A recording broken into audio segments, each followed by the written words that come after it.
applications of satellite bathymetry or satellite ocean floor mapping. And then I'll show you how to use Google Earth so you can find different places on the planet. And I have another activity tomorrow about identifying seafloor features. But in the study guide, like the chapter 3 study guide, there's some other terms about like abyssal planes, seamounts, continental shelves, continental slopes. I'll show you what those are on the Earth and how to identify them, and then how they might look on a bathymetric chart. So if you're remote in the, oh, hold on. Let me change to a different thing here so you can see what we're looking at. These screens are a little bit different. All right, so if you're remote in the plan for the week, like if you go into materials in the chapter 3, plan for the week of 3.1 to 3.5, there's a plan for the week. The Great Barrier Reef and Malaysia Flight 370 search, if you click on those, you can watch those. I'll show them here, but if you're remote, it's best to like watch them like offline. So just take a couple minutes and see those. So let's see if this works okay. We got new Wi-Fi hotspots, like up on the ceiling in the middle of the room. That box there is a brand new hotspot, and it's been legitimately much more reliable and faster since it got put in on Friday. It's been nice. I'll have to wait around for the video to load. Let's see how this goes.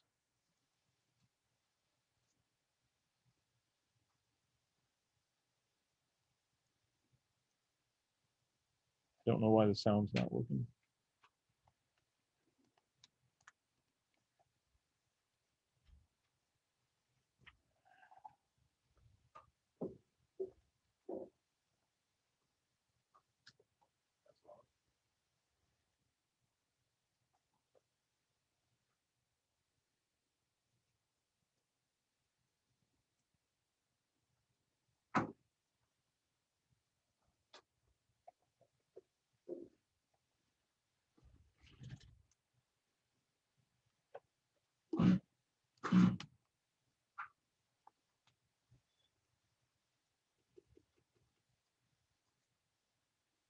Oh.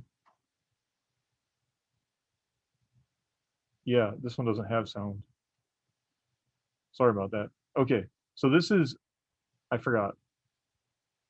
This is a overview of the like Great Barrier Reef off the northeast coast of Australia.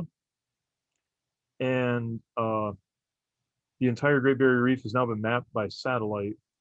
And there's a link here for that survey. Anyway, so there's the location of the reef, all in red. And it's important for people who have to travel around the reef to do research or for recreation, or if you're a boater to avoid the reef. This 3D map is from satellite derived data. And this is rotating on like a single reef. I'll show you how to be able to do this in Google Earth and then in a Jebco file.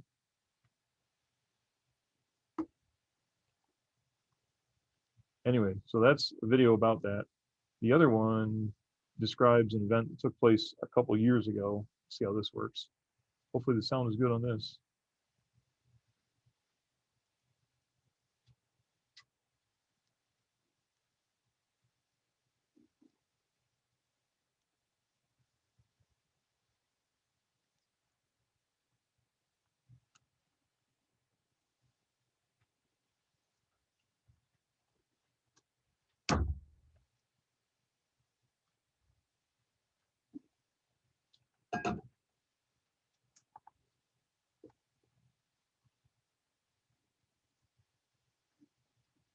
I don't know why that's not loading.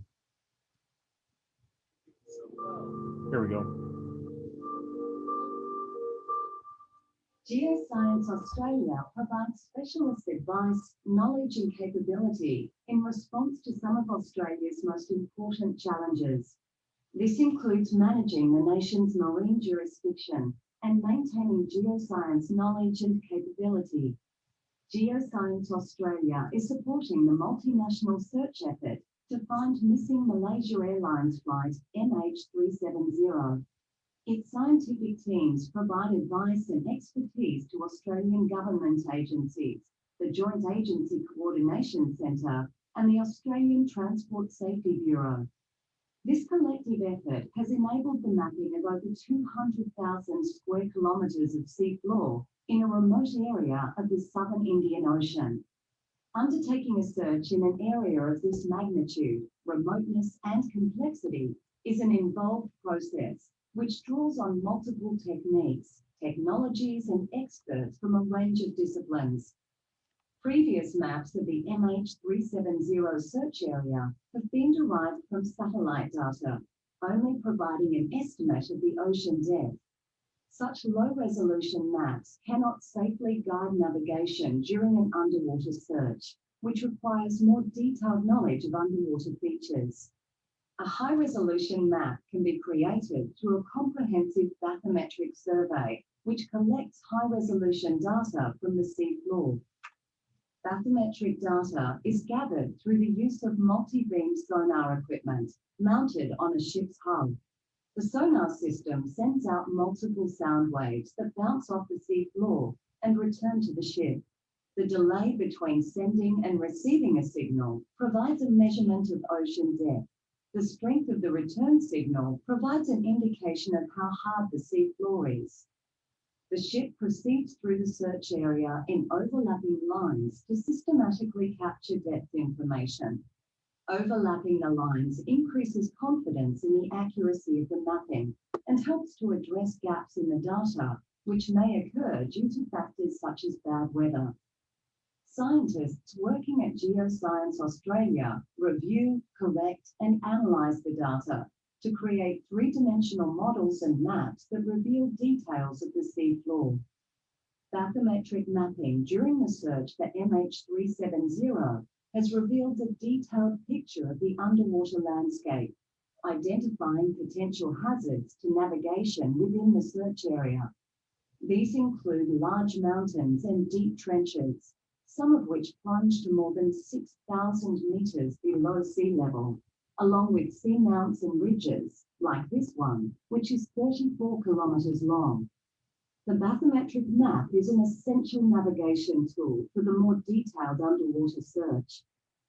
Using the bathymetric map to safely navigate at a much closer range to the seafloor, the Joint Agency Coordination Centre and the Australian Transport Safety Bureau carry out the underwater search. Search vessels slowly tow a small submersible vehicle or towfish on a cable around 10 kilometres long. The towfish descends thousands of metres down through the water until it travels approximately 100 metres above the seafloor. The towfish operates a side-scan sonar that maps features on the seafloor in much greater detail. It gathers data up to 1 kilometre on either side of its path. The side-scan sonar sends out pulses of sound that reflect off seafloor features. Some types of material, such as boulders, gravel, volcanic rock, or metal, reflect the sound waves more strongly than fine sediments like clay and silt. To accurately capture data, the towfish travels at very slow speeds of only 3.5 kilometres per hour. Interpretation of the captured data produces images that resemble black and white photos and reveal a great degree of detail about features on the seafloor. The collection of this highly detailed data aims to identify any crucial evidence of the missing aircraft. Scientists and experts from many and varied disciplines continue to work together to assist in the ongoing search efforts for MH370. The different types of data acquired and analysed through their efforts has proved critical to understanding the environment in which the search is operating. In future, data from the bathymetric survey will also form a permanent record of this deep ocean and contribute to new scientific knowledge and understanding. Okay, so that aircraft search that they're talking about is for one of the biggest mysteries in modern aviation. There was a flight, Malaysian Airlines 370, MH370, is 6 years ago, well, 7 years ago, took off from Kuala Lumpur, Malaysia, headed to Beijing, and it just disappeared. Just disappeared. So the deal with it is they took off. There was contact with the ground, and everything was like all normal. This is where Kuala Lumpur is. Um, there was a rate. They took off from Kuala Lumpur, or Kuala Lumpur is here, headed up. There's an automatic system called ACARS. ACARS is a system where the aircraft provides information about, engine performance, fuel burn rate, its current location, stuff like that to ground stations. Um, the aircraft then headed like north along its initial path, or the path that it should have traveled up toward Beijing.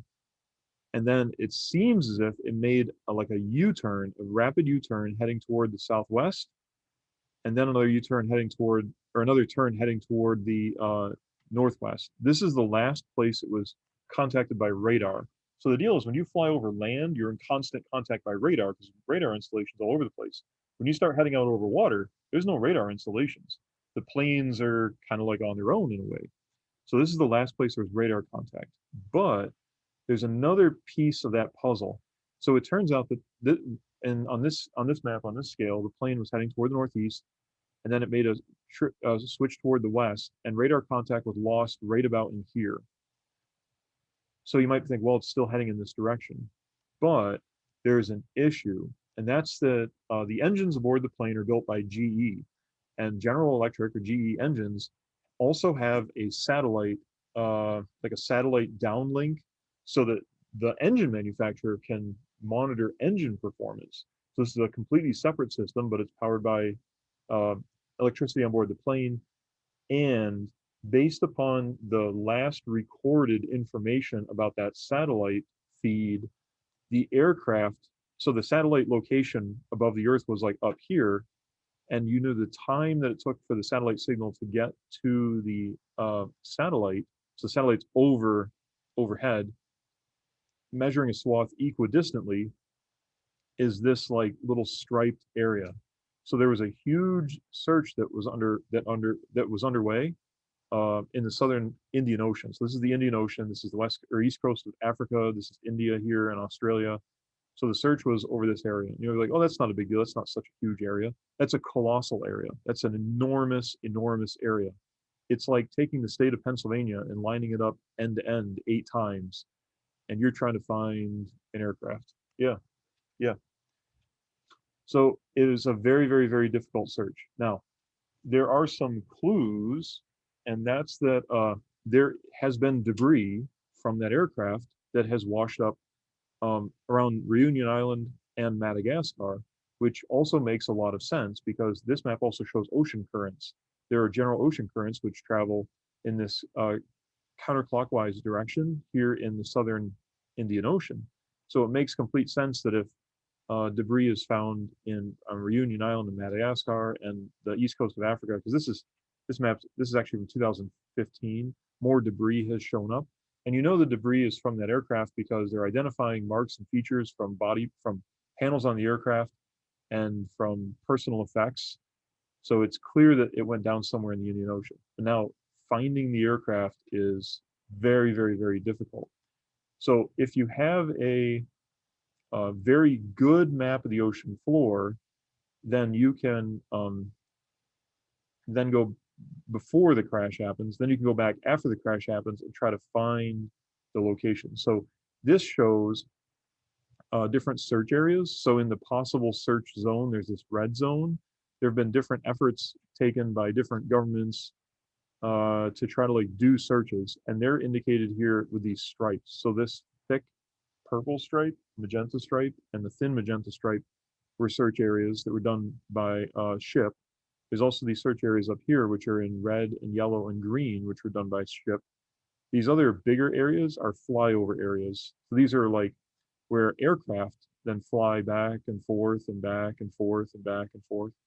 But it costs a lot of money. It just costs a lot of money to be like, hey, we're going to take a research ship, set it aside, fuel it up, go out and go back and forth across the ocean floor. I mean, You could just spend millions and millions and millions and millions of dollars. You could be tens to hundreds of millions of dollars. Yeah.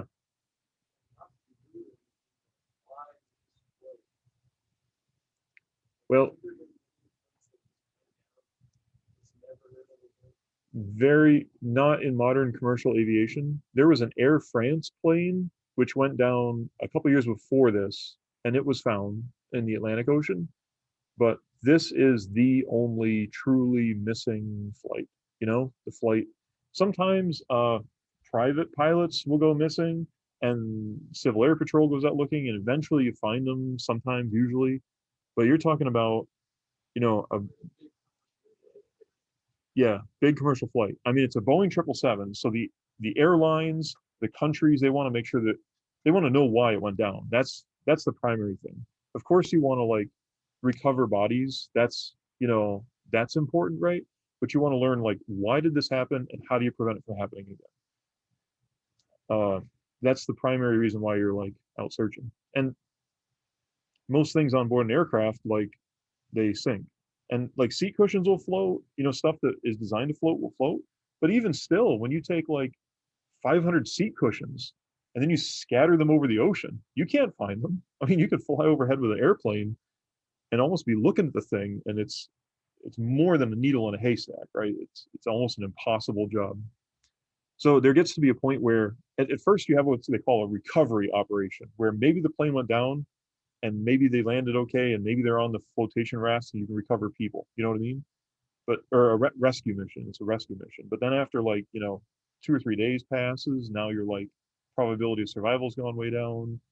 Now you're on a recovery mission, and there just gets to be a point where the money just sort of like runs out.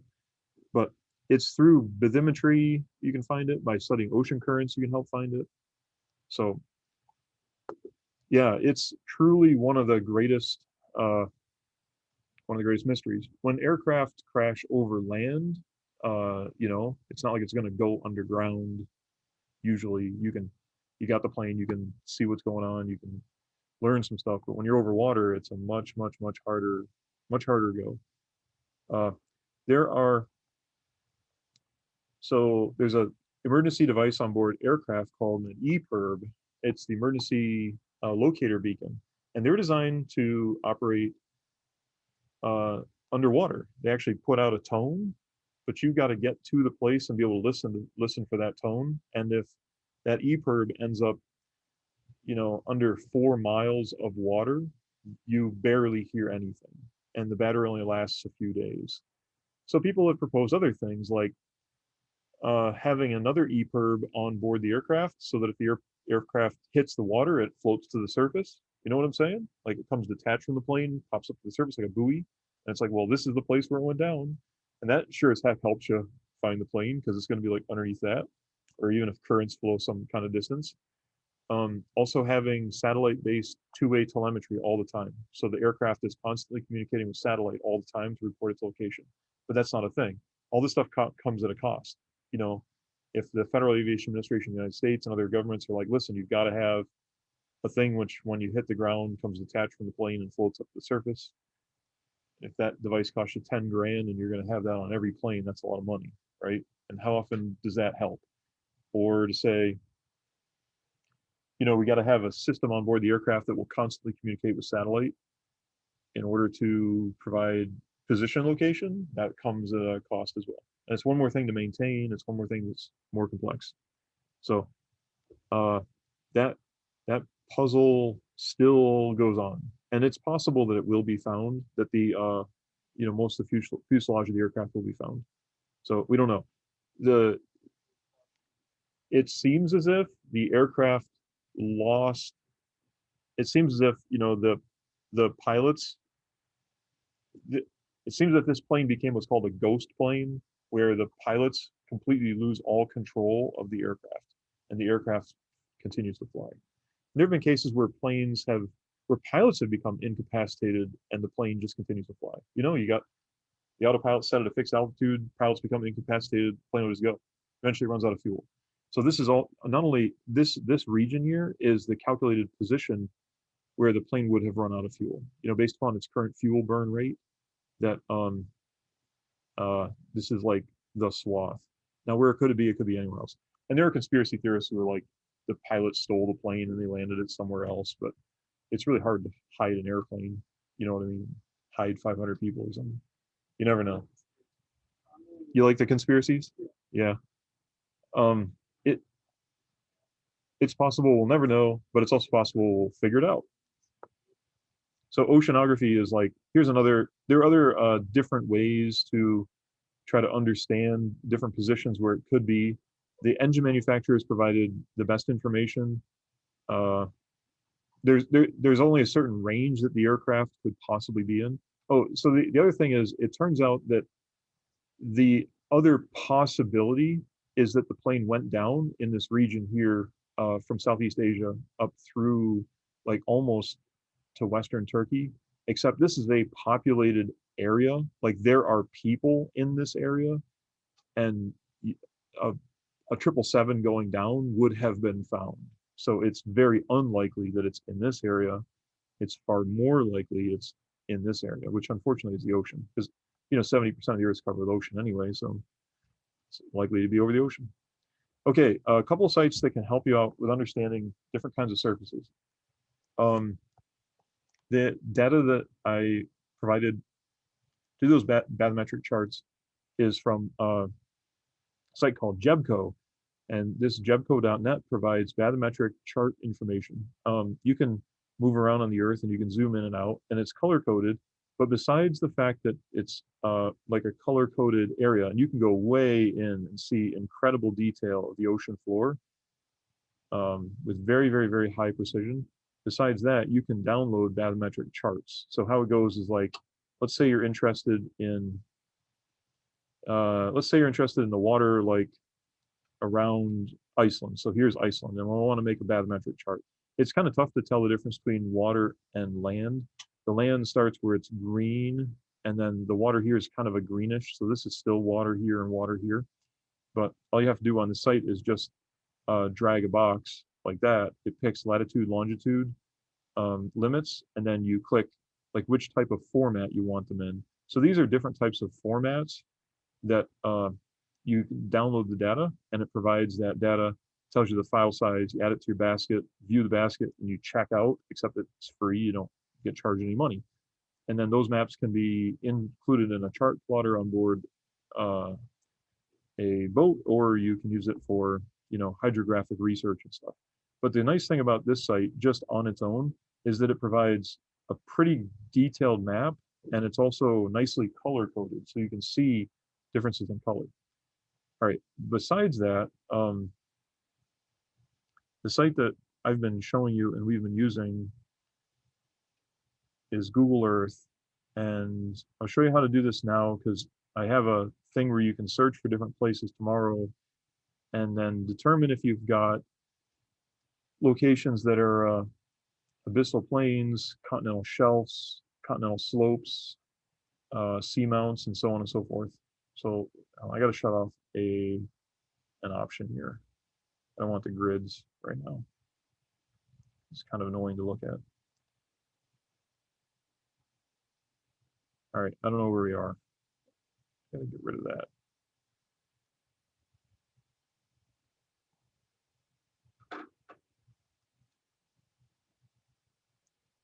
Oh, I got the world upside down. There we go. That's a little bit better. Okay, so here's the United States. And I don't know, we'll use,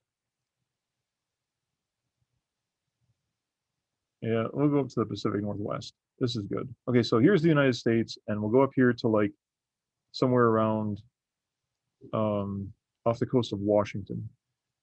So here, hold on a second. That's not showing up like I want. New share. There we go. Okay, so here's the west coast of the United States. One thing I want you to see is that there's a marked difference between the west coast and the east coast in terms of bathymetry. Notice how there's this light blue area here that extends from the coast out a little bit of ways. And it's actually quite a short distance here around the Bay Area of California, around San Francisco. It's also very small here around Los Angeles and Long Beach. But there's this light blue swath that runs along the coast. if instead I go to the East Coast, you see that light blue area is significantly wider. It's a much, much, much wider area. And here, I'll go back to the West Coast. So you can get a sense as to the depth. What you want to do is be able to, down in the lower right-hand corner, it'll always show you the depth. But the thing about Google Earth is when you hover over some location, it shows the latitude and longitude in the lower right-hand corner of the screen, but won't show you the depth until you zoom in enough. And how much enough isn't easily like quantified. You got to go in far enough that it'll start showing you a depth or a height. Okay, so that's good. Now you see in the lower right-hand corner, you see here it says 9,000 something, same thing there. In the very lower right-hand corner of the screen, and you can't put it anywhere else. It's only in the very lower right-hand corner. It'll show you the depth of the water. So negative just means that that's the depth of the water at some kind of position. So here, when I'm close to shore, it says like, well, there's kind of an error in the program, but it's like negative 1,500 feet. This is like negative 1,100 feet. So 1,700 feet. That's like, about a quarter of a mile, about a fifth of a mile. It's not super deep. But then when I go a little bit further over in this area, now it's 8,000 feet. And, here like 9,000 feet. Over here, it's going to be even deeper, like 15,000 feet. But there's an important feature. Let me just take a screenshot here. All right, to show you the different types of features. So up here, we're not very deep, maybe like 1,000 feet deep. And then here it's like around 7,000 feet deep. This area that's between the light blue and the dark blue is like a hillside. This is a slope. And let me bring this into a new chart so I can show you what we're looking at. New page.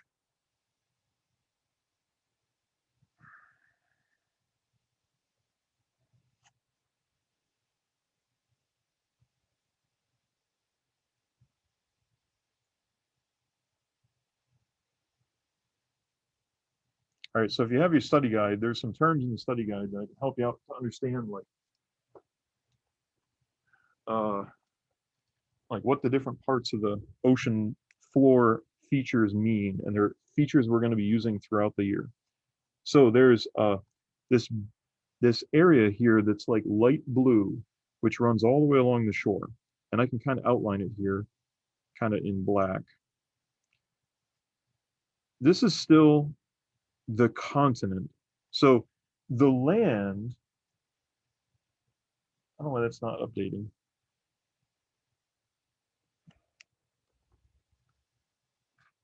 Let me fix this. There we go. That's what I was looking for. So the land of the United States is a plate. That's a continent. So this continental crust. But the continental crust also extends out underwater. So this is actually part of the North American plate that extends a little bit offshore. This is the Pacific plate, and the Pacific plate underrides the North American plate. So this black line that I have drawn here kind of like separates the area that's the continental plate, where the water is relatively shallow, from areas that's much deeper. So this shallow water, and when I say shallow water, it's like, between 0 to maybe like 2,000 feet of depth. It's still, maybe up to half a mile deep, but this relatively light blue color on the map, that place is called a continental shelf. And the continental shelf can extend, sometimes it's only just a mile or two, sometimes it's 100, 200 miles offshore. This continental shelf is an area of relatively shallow water that exists just offshore. And then you'll notice here it's like a plane kind of feature. All this plane feature that's over here, that's what we call the abyssal plane. And plane is a funny word because many people think it should be Abyssal Plane, like Plane, like plane meaning a flat surface because the ocean floor is like flat, but we don't use the word plane meaning a flat surface, even though it happens to be flat. The term abyssal plane, Plain, means that it's like featureless or boring or like devoid of much going on. And in this case, this was around 8,000 feet deep. So what you've got is the shore, and the water drops off from 0 to maybe like 1,000 or 2,000 feet from the shore out to the edge of the continental shelf. And then the ocean floor itself, about 8,000 feet, but some places it's 15 or 20,000 feet. It can extend all the way across the ocean. This area, which separates the continental shelf from the abyssal plain, this slopes downhill, and that's called the continental slope. This is the continental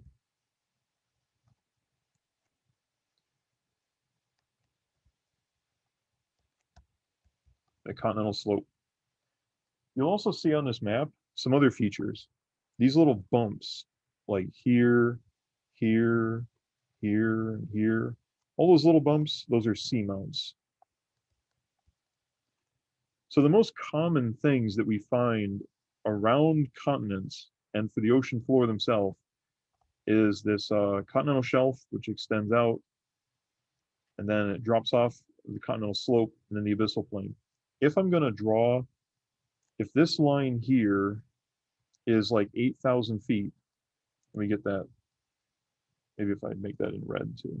If this is it, I wonder how yellow shows up. That's pretty good. If this line here is 8,000 feet, and if this line here is 2,000 feet, what you would know is that if this line, this black line here was 2,000 feet, and the shore is over here, you could bet the 1,000-foot line is maybe like, halfway in between. And then between 2,000 feet and 8,000 feet, you're going to need lines for 3, 4, 5, 6, and 7. So I'm not going to be perfect here, and I don't know where exactly it goes, but you'd have a line for like 3,000 feet, and then a line for 4,000 feet, and then 5,000 feet, and like 6.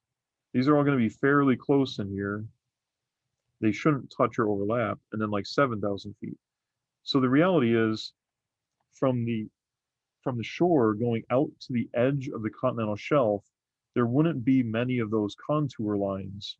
Maybe 0 feet, 1,000 feet, 2,000 feet, and then the continental slope, it drops off pretty quickly, and over in here it drops off real fast. So maybe from 2,000 feet to 8,000 feet.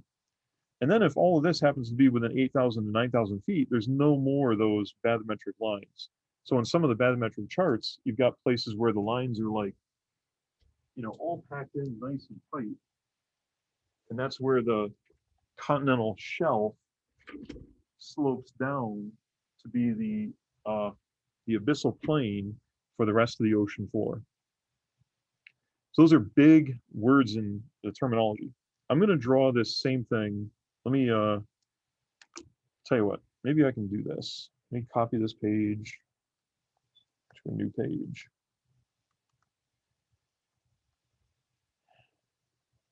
And then I think I might be able to crop it.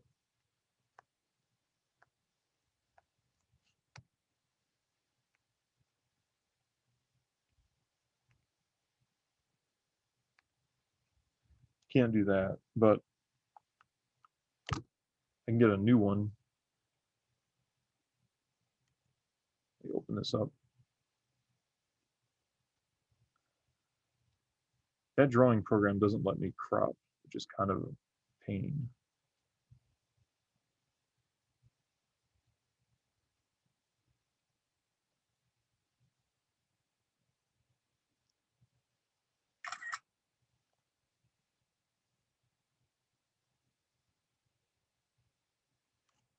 And then let's see, can I order it?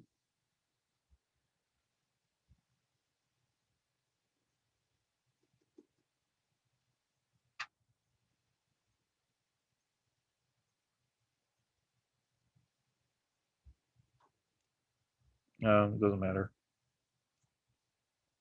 Copy, new page.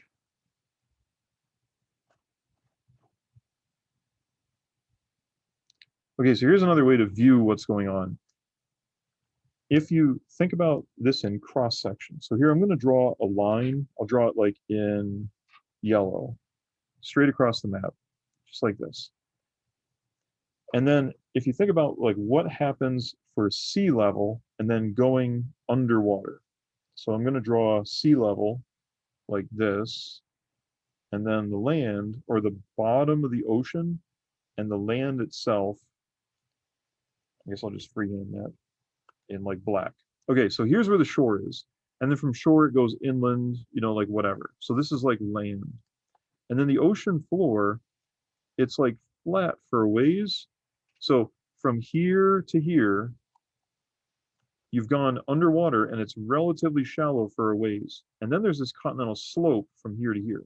So it slopes down like that. And then it's relatively flat all the way out like this. So here, this is like in cross section, looking like at the Earth from sideways. So from this section to this section here, you have this continental shelf, and the continental shelf is like right here. So maybe like, you know, around 1,000 to 2,000 feet. And then from here to here, that's now the continental slope. And the continental slope drops off relatively quickly,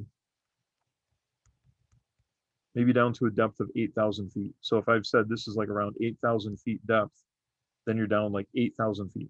So it's very typical that from the edge of a shore, edge of a coast, the continental shelf extends out some ways, and then it drops off to the continental slope, and then you have this abyssal plain.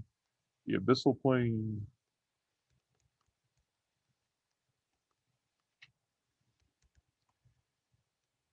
So on the west coast, that drop happens very quickly.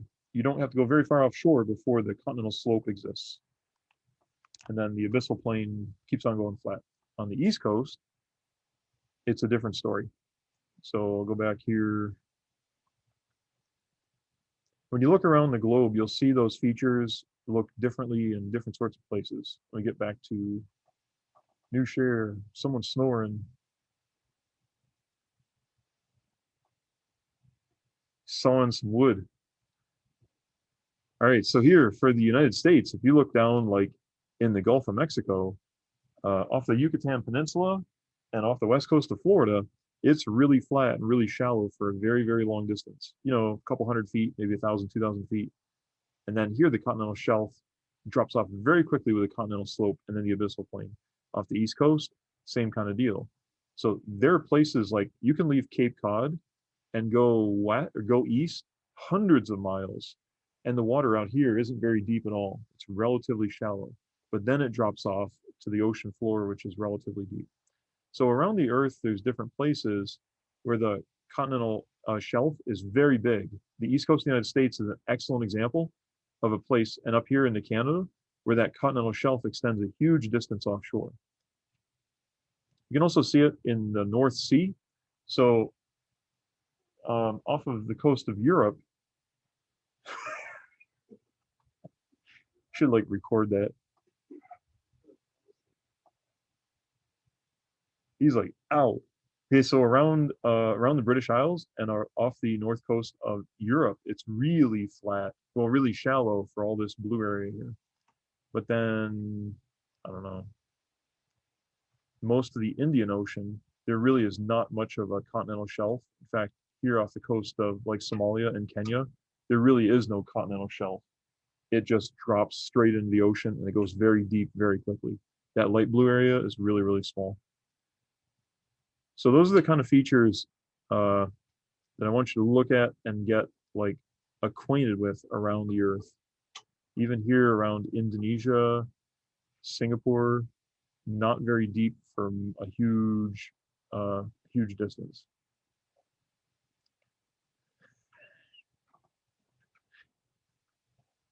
When I snore that loud, I wake myself up. You know what I'm saying? I'll be sleeping and be like, who the hell's snoring so loud? Oh, I'm trying to sleep here. I got a cat that snores almost that loud. Jimmy?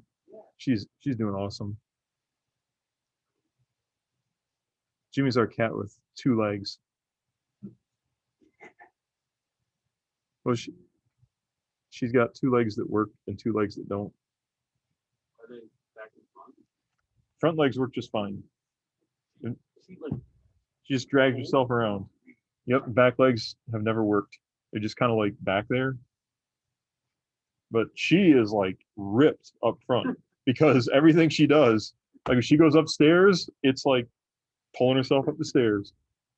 When she goes downstairs, she hoists her butt up in the air and runs down on her front feet, like just butt straight up in the air, tilts her head, and just goes down. She's the fastest cat going downstairs you ever imagined because she's only got 2 feet to have to go. Every other cat's got to deal with like, where are my 4 feet going to be? And she's like, I got 2. Is she older? She's only like 4 years old, and she's like that because her dad is also her brother. She's like got that. She like from, yeah, it's like it is an Alabama meme. Her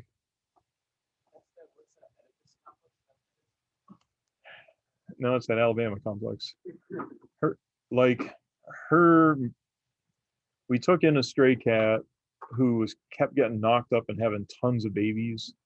We were like getting her fixed, but she was still like weaning these other kittens, and we still had some of her kittens in the basement, and one of her own kittens, who we still have, the little boy, that's all we call him.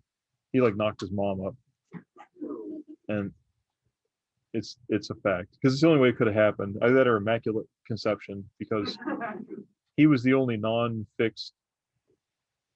Actually, he was the only boy cat in the house at all, and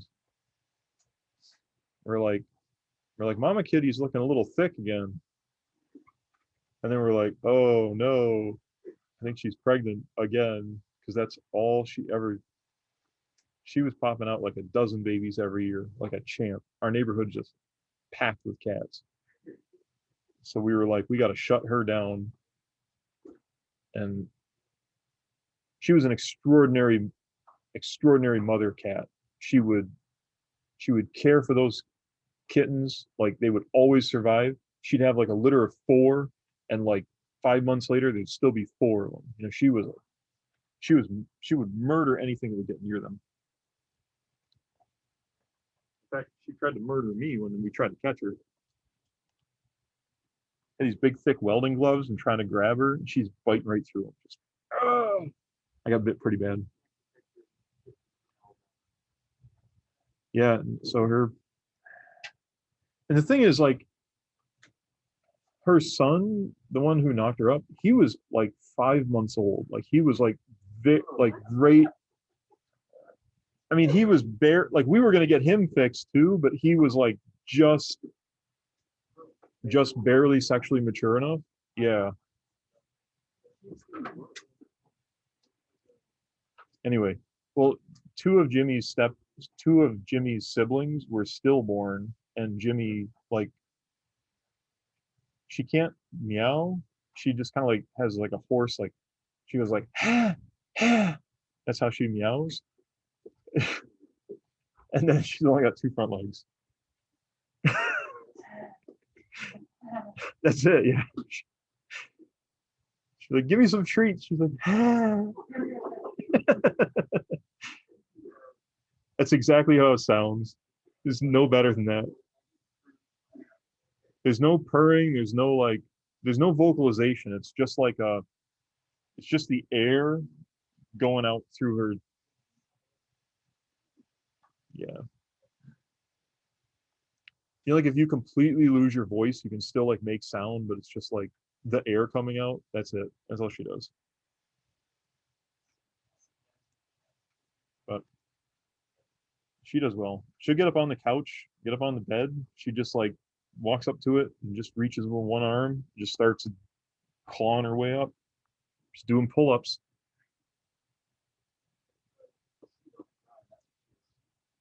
Yeah. And she's getting shredded. Yeah.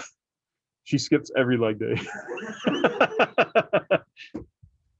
But you can tell she thinks like cats have an instinct to know to jump. Like you'll see she'll go up to something and like look, just like any cat will look to jump, and she just stares, and she can't really try. 'Cause she can't do it. But the other cats go up on top of things to get away from her because she's kind of annoying too. They're up there like.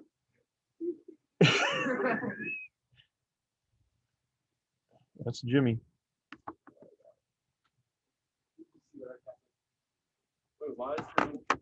They didn't see this. Well, there's a character on South Park